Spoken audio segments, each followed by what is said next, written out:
Jesús dijo esto: toda autoridad me ha sido dada en el cielo y en la tierra. Toda autoridad. Esto es lo que significa ser absolutamente soberano. Esto es lo que significa no tener que responderle a nadie fuera de usted mismo.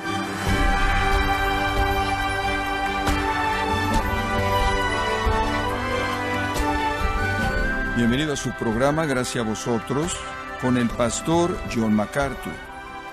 Usted comienza a escuchar cosas enseñadas desde el púlpito de su iglesia que sabe que no son correctas, es falsa doctrina. ¿Debe mostrarle al maestro en dónde está equivocado? Es una pregunta. ¿O cuán tolerante debería ser usted? ¿Qué puede aprender de Jesús y la manera en la que lidió con la falsa doctrina y cómo trató a los falsos maestros?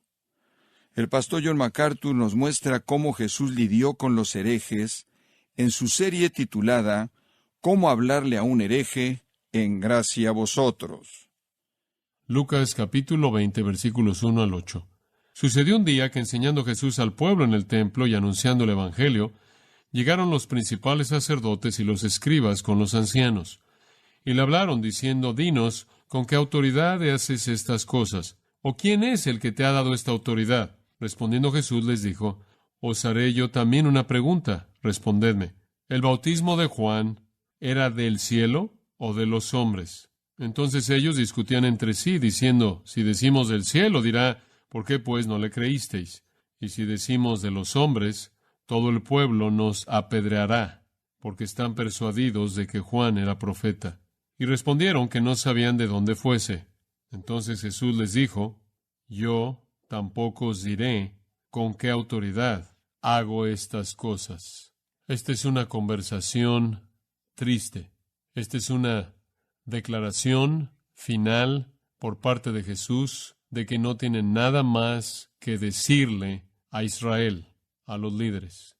Él ya acabó con ellos. El asunto que trae a la luz esta declaración final, trágica por parte de nuestro Señor, es el asunto de autoridad. ¿Entendemos la palabra autoridad? ¿Entendemos lo que significa estar en autoridad y estar bajo autoridad? Autoridad es una palabra que está llena de significado. Denota permiso, poder, privilegio, gobierno, control, dominio. Y nuestro mundo está lleno de ella. La enfrentamos en nuestros hogares, padres y madres, habiendo recibido autoridad sobre los hijos. La enfrentamos en nuestras escuelas. Siempre están aquellos que están en autoridad sobre nosotros. La enfrentamos en todos nuestros lugares de trabajo. La enfrentamos en términos de gobiernos que son responsables de hacer leyes e implementarlas, y las implementan con autoridad. Estamos acostumbrados a eso. Todos somos personas que estamos bajo autoridad y en algunos casos tenemos alguna autoridad también. Entonces lo entendemos. Sabemos lo que significa tener autoridad. También sabemos lo que significa estar bajo autoridad. A todos nosotros, por un lado, se nos ha dado algo de autoridad y, en términos generales, mayor autoridad. Pero cuando hablamos de Jesucristo, la autoridad es una realidad muy diferente.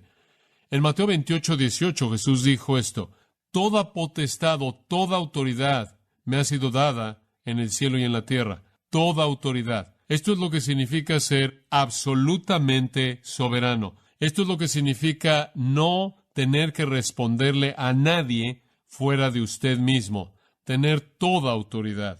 Jesús habló como uno quien en sí mismo es una autoridad. En el Evangelio de Mateo, capítulo 9, versículos 6 al 8, dice que Él tenía autoridad para perdonar pecados. Una autoridad que ellos entendieron que le pertenecía únicamente a uno, y ese uno es Dios. En Mateo capítulo 10, versículo 1, se vuelve aparente que Él tenía autoridad sobre todas las fuerzas del infierno, autoridad sobre el poder demoníaco. En Juan capítulo 1, versículo 12, Él dijo que tenía autoridad para salvar. Esto es autoridad para dar vida, vida espiritual y salvación. En Juan 5:27 dice que a Él se le dio autoridad para juzgar a todos los hombres. En Juan 10:18, Él dijo: tengo autoridad para poner mi vida y tengo autoridad para volverla a tomar. Esto quiere decir que Él tenía autoridad sobre la muerte y autoridad sobre la vida, expresada de manera maravillosa en Apocalipsis como teniendo las llaves de la muerte y el Hades.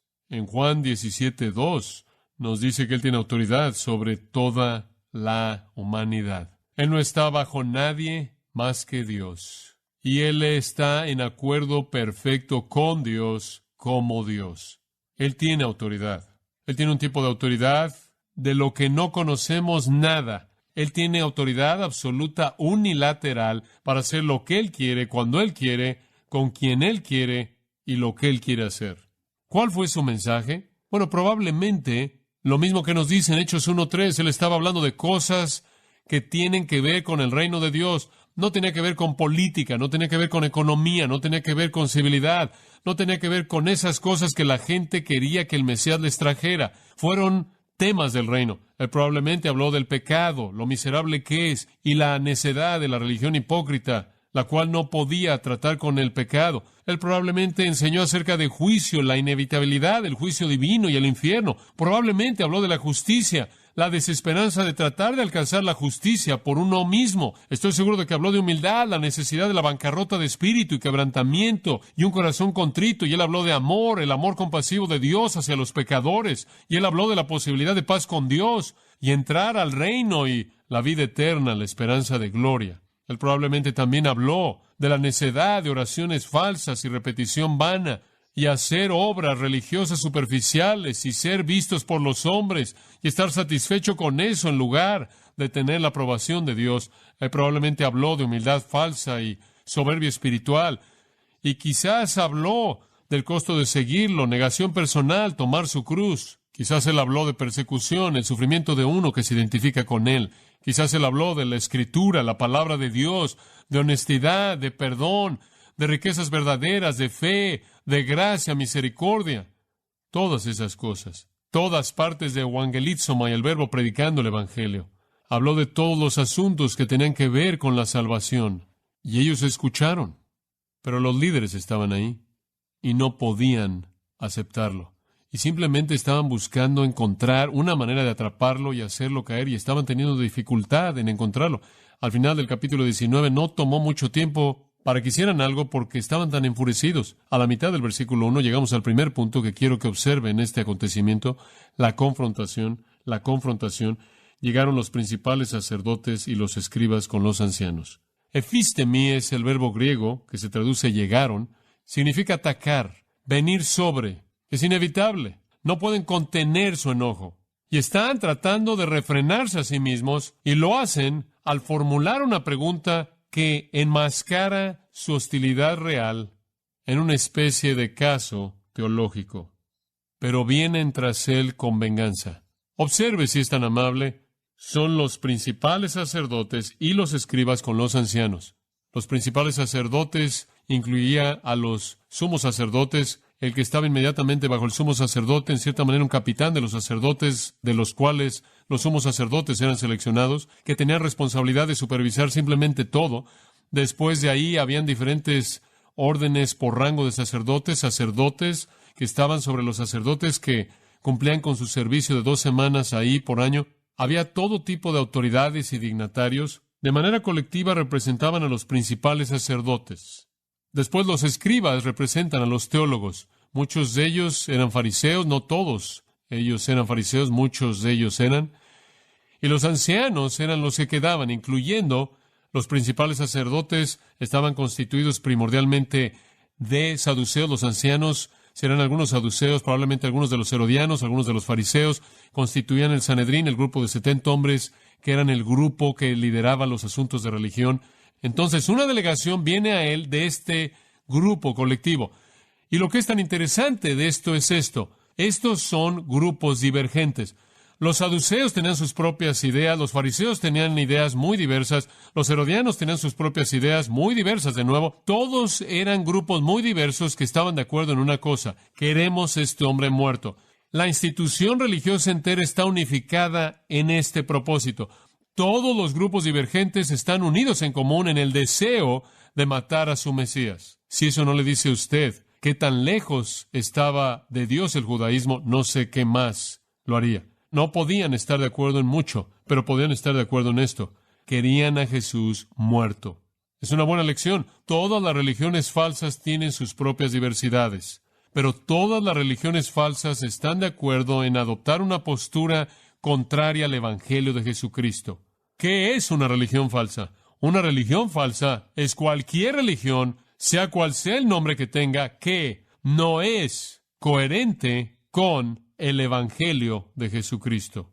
Sea Islam, budaísmo, hinduismo o algún tipo de cristianismo aberrante. Todas las religiones falsas están de acuerdo en ser antievangelio. Este es el ataque más grande que se lleva a cabo siempre en contra de la verdad. Entonces todos vienen de manera colectiva para ser anticristo. Y por cierto, al final de la época lo harán. Las religiones del mundo se van a unir en contra de Cristo, pero son unos cobardes. Realmente no saben cómo enfrentar esta situación, no quieren revelar la verdad de sus propias mentes y corazones y sus propias convicciones. Entonces tratan de atrapar a Jesús, versículo 2. Y le hablaron diciendo, dinos con qué autoridad haces estas cosas, o quién es el que te ha dado esta autoridad. Ahora, permítame tan solo darle una pequeña nota a pie de página. Vivían en un mundo en donde la autoridad era algo muy prominente.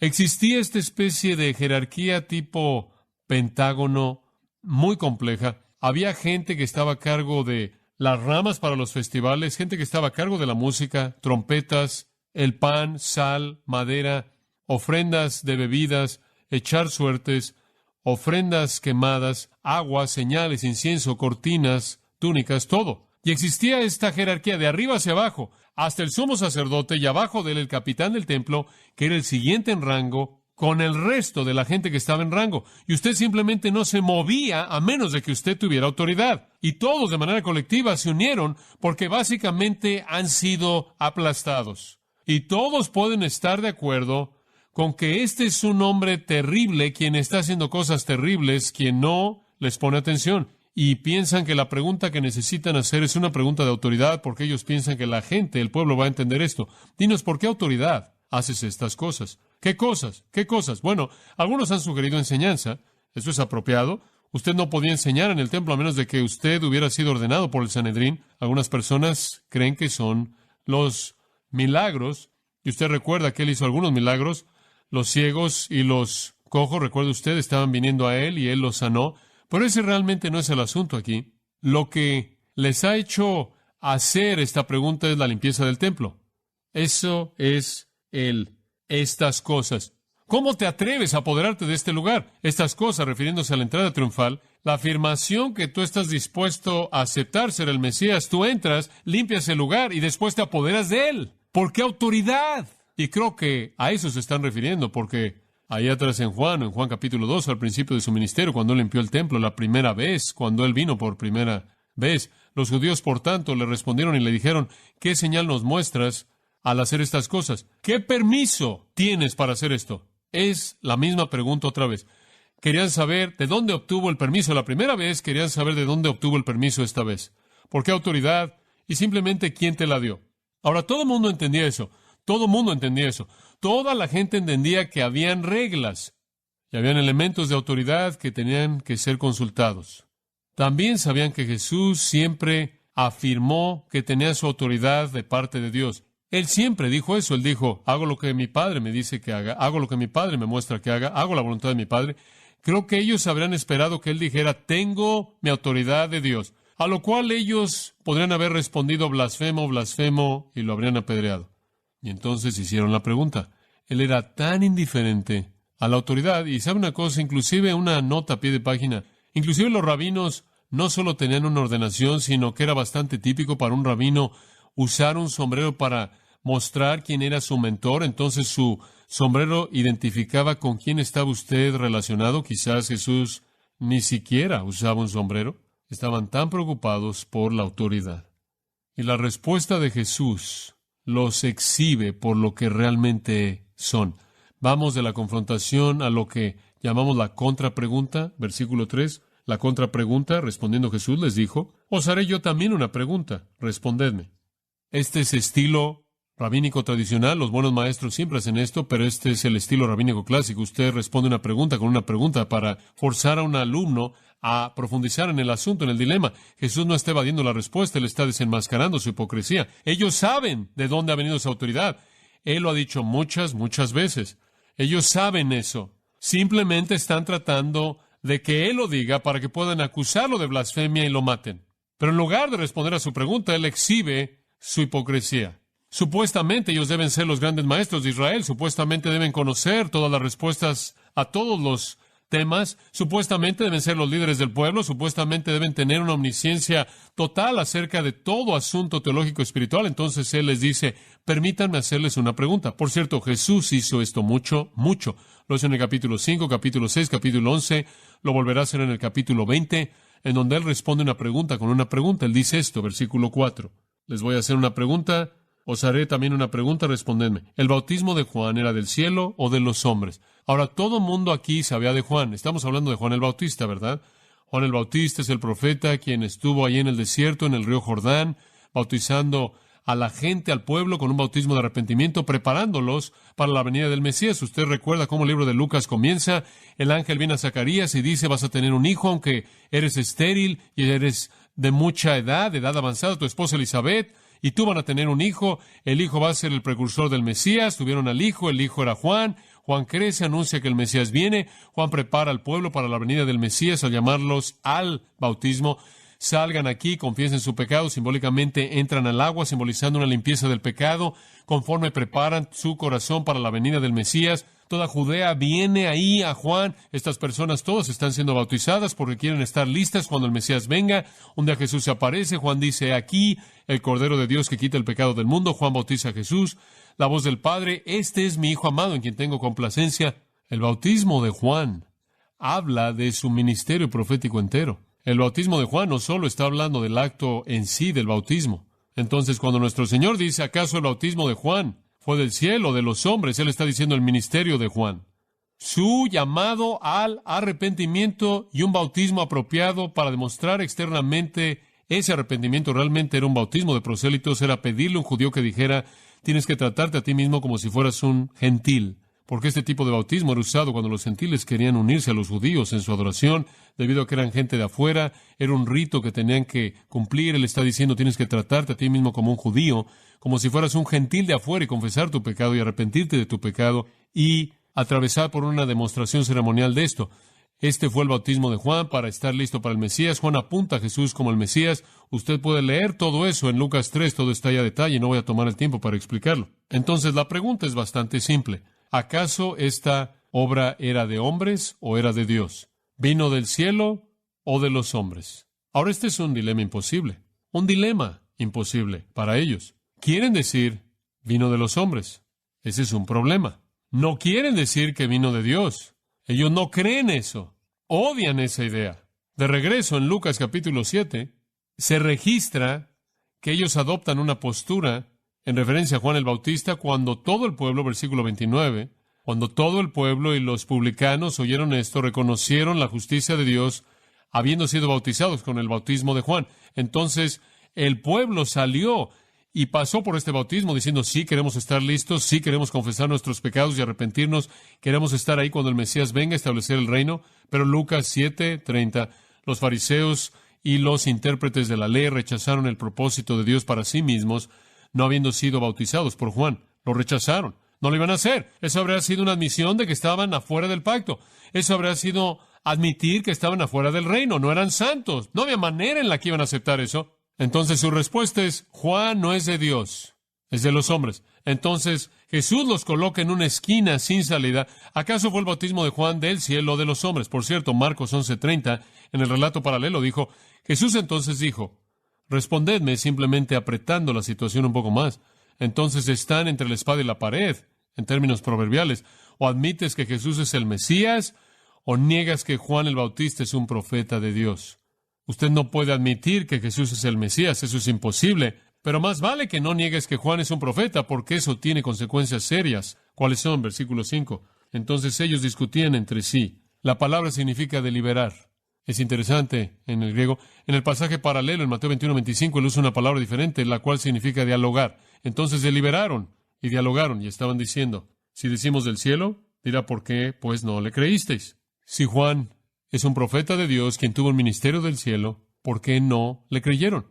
¿Por qué no le creyeron cuando él dijo que Jesús es el Mesías? Y, versículo 6, si decimos de los hombres, todo el pueblo nos apedreará, porque están persuadidos de que Juan era profeta. ¿Por qué los apedrearían? ¿Por qué? Por blasfemia. Ellos irían de regreso al Antiguo Testamento, a lugares como Éxodo 17:4, Números 14:10. Ellos los acusarían de blasfemia al llamar a un profeta de Dios, no un profeta de Dios. Entonces tenemos un verdadero problema aquí. Si decimos que es del cielo, entonces no tenemos excusa para no creer en Él.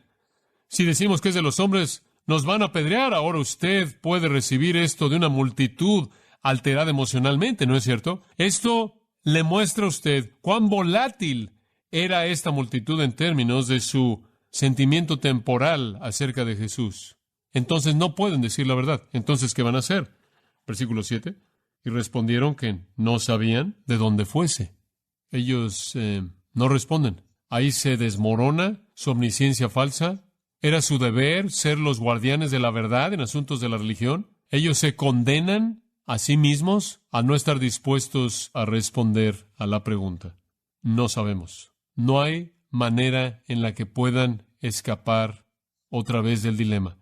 Y Jesús les hace esto, como dije, muchas veces. Eso lleva al punto final, la condenación. La confrontación llevó a la contrapregunta y finalmente la condenación. Esta es una de esas afirmaciones realmente tristes. Entonces Jesús les dijo, yo tampoco os diré con qué autoridad hago estas cosas. Eso simplemente es trágico. Jesús está diciendo, esencialmente, en base a lo que han hecho, con la información que tienen, ya no les doy más. Se acabó. Mientras que estaba enseñando al pueblo, predicándole el Evangelio al pueblo, Él no tiene absolutamente nada que decir a los líderes. Ellos conocían el ministerio de Juan. Ellos sabían que Jesús decía que Él, como también Juan, vinieron de Dios. Juan y Jesús eran inseparables. Usted recibe a uno, recibe a los dos. No había punto alguno en aventar perlas ante los cerdos. Ellos rechazaron toda la luz de manera deliberada. No había razón para darles más. Esto es juicio en contra del liderazgo religioso de Israel. Juicio. Más adelante, en el 22:66, el concilio de ancianos y el pueblo se congregó, los principales sacerdotes y los escribas, ahí están de nuevo, el mismo grupo, más adelante, lo llevaron a donde se reunía el concilio, diciendo, si tú eres el Cristo, dinos. Pero él les dijo, si yo os digo, no creeréis, y si yo hago una pregunta, no responderéis. Pero de ahora en adelante, el Hijo del Hombre se sentará a la diestra del poder de Dios. Todo lo que queda para ustedes es juicio. Y todos ellos dijeron, ¿eres entonces el Hijo de Dios? Y finalmente esto es lo único que él les dijo. Sí, lo soy. ¿Y cuál fue su respuesta? ¿Qué más testimonio necesitamos? Lo oímos nosotros mismos, de su propia boca. Mátenlo. No sirve de nada decirles algo. Están tan concentrados en su incredulidad. Capítulo 23, versículo 8. Herodes estaba muy contento cuando vio a Jesús. Él había querido verlo por mucho tiempo, porque él había estado oyendo de él, esperando ver alguna señal que le hiciera. En el 23:9, él lo cuestionó con cierto tiempo y él no le respondió nada. Herodes pensó que era un hombre bastante importante. Jesús nunca respondió a alguna pregunta que él hizo. Nada que decir. Nada que decir. Esto es juicio. Esto es Génesis 6:3. Mi espíritu no contenderá con el hombre para siempre. Hay un fin en la paciencia de Dios. Esto es Nehemías 9:30. Tú fuiste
Fuiste paciente con ellos por muchos años y los amonestaste por tu espíritu mediante tus profetas. Sin embargo, no te oyeron, por lo tanto, los entregaste en mano de los pueblos de la tierra.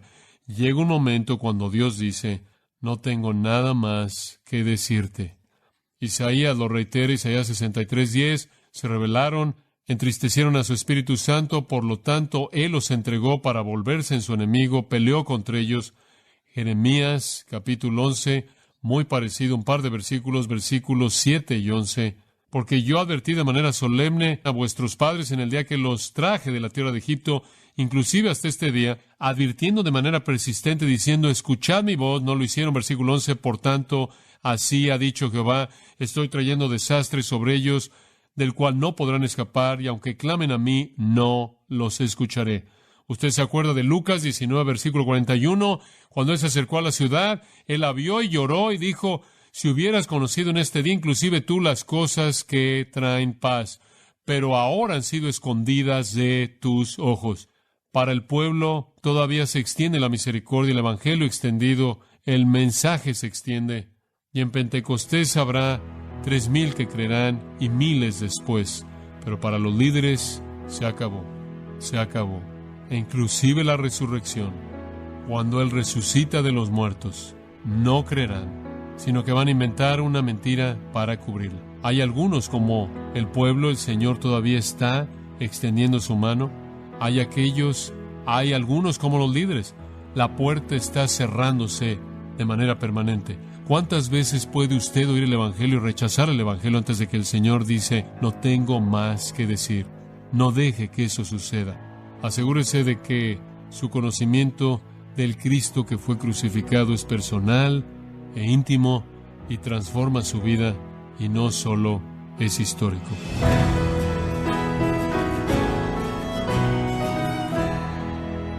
John MacArthur nos enseñó la medida de tolerancia que Jesús tenía por los falsos maestros y cómo debemos seguir ese ejemplo cuando nos encontramos con el error. Esto es parte de la serie titulada «Cómo hablarle a un hereje, en gracia a vosotros». Estimado oyente, tenemos disponible el nuevo libro titulado «De tal manera amó Dios», escrito por John MacArthur. Este libro le ayuda a profundizar su entendimiento en el tema del amor y puede adquirir su copia «De tal manera amó Dios» en gracia.org o en su librería cristiana más cercana. También quiero recordarle que puede descargar todos los sermones de esta serie «Cómo hablarle a un hereje», así como todos aquellos que he escuchado en días, semanas o meses anteriores, en gracia.org. Si tiene alguna pregunta o desea conocer más de nuestro ministerio, como son todos los libros del pastor John MacArthur en español, o los sermones en CD, que también usted puede adquirir, escríbanos y por favor mencione la estación de radio por medio de la cual usted nos escucha en Gracia a Vosotros. Es importante conocer no solo el país y ciudad de donde usted nos escucha, sino también la radio. Para quienes contactan nuestro ministerio por primera vez, pueden solicitar una copia del mensaje de promoción sin costo alguno, un mensaje por oyente únicamente. Si usted vive en los Estados Unidos o Puerto Rico, escríbanos a Gracia a Vosotros, P.O. Box 4000, Panorama City, California, 91412. O puede escribirnos a través del siguiente correo electrónico: radio@gracia.org. En nombre del pastor John MacArthur, de nuestro productor David Torres y del personal, le damos las gracias, invitándole para que nos acompañe en la próxima edición y así juntos continuar desatando la verdad de Dios un versículo a la vez, en gracia a vosotros.